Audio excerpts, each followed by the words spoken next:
le dernier sermon du prophète Mohammed, paix et salut sur lui. Peu de temps avant sa mort, et alors qu'il faisait le pèlerinage à la Mecque, le prophète Mohammed, paix et salut sur lui, a prononcé un sermon qui allait par la suite être connu sous le nom de « dernier sermon du prophète ».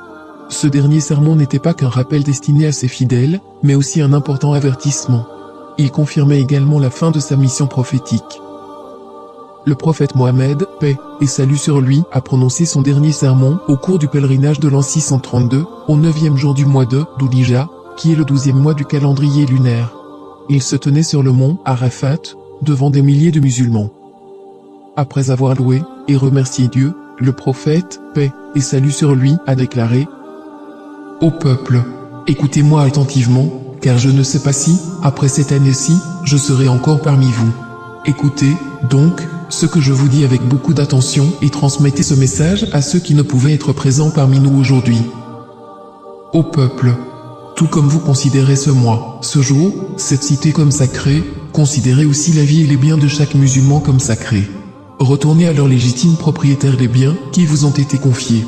Ne blessez personne afin que personne ne puisse vous blesser. Souvenez-vous qu'en vérité, vous rencontrerez votre Seigneur et qu'effectivement, il vous demandera compte de vos actes. Dieu vous a défendu de pratiquer l'usure, de prendre ou payer de l'intérêt, donc tout intérêt non payé sera maintenant annulé. Votre capital, cependant, vous revient.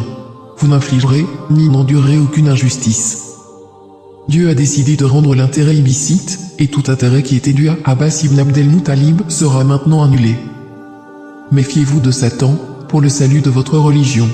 Il a perdu tout espoir de ne pouvoir jamais vous amener à commettre les grands péchés. Attention, donc, à ne pas le suivre dans les péchés mineurs. Ô peuple, il est vrai que vous avez certains droits à l'égard de vos femmes, mais elles aussi ont des droits sur vous. Souvenez-vous que c'est par la permission de Dieu que vous les avez prises pour épouses, et que c'est Dieu qui vous les a confiées. Si elles respectent vos droits, alors à elles appartient le droit d'être nourries et habillées convenablement. Traitez donc bien vos femmes et soyez gentils envers elles, car elles sont vos partenaires et elles sont dévouées envers vous. Il est de votre droit qu'elles ne se lient pas d'amitié avec des gens que vous n'approuvez pas et qu'elles ne commettent jamais l'adultère. Ô peuple, écoutez-moi bien, adorez Dieu, faites vos 5 prières quotidiennes, jeûnez pendant le mois de Ramadan et donnez votre richesse en zakat. Accomplissez le pèlerinage si vous en avez les moyens.